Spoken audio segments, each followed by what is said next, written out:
Five of Cups says, do not dwell on what's gone. Focus on what's still there for you. Okay?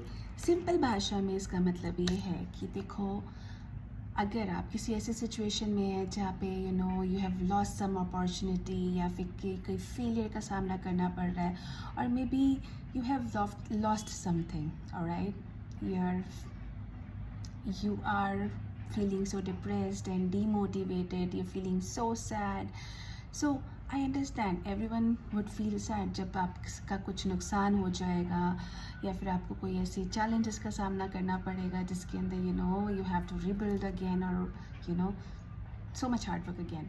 So you feel sad, I understand, but do we have time machine? No. We cannot go in the past and change that, right? What we should do is learn and move on. Focus on those things which are still there to help us, guide us, support us, help us rebuild.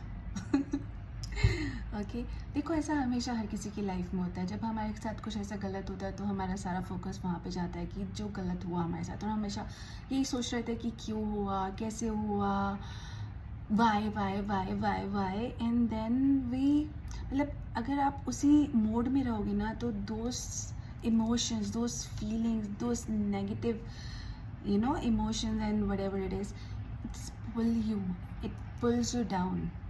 And it becomes very difficult for a person कि उसके लिए वापस खड़े होना और वापस दोबारा से चीज़ें स्टार्ट करना. It becomes very difficult if you stay in that negative zone for a longer time.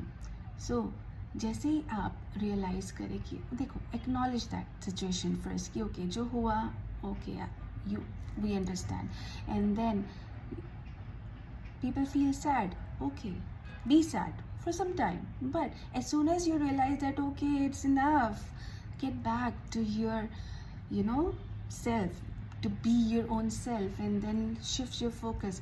अब वो सोचो कि भैया अब दोबारा से शुरू करना है, कैसे करना है, क्या करना है, what are the available options for me, okay, जिनको मैं यूज़ करके वापस से अपने को स्टैंड कर सकूँ.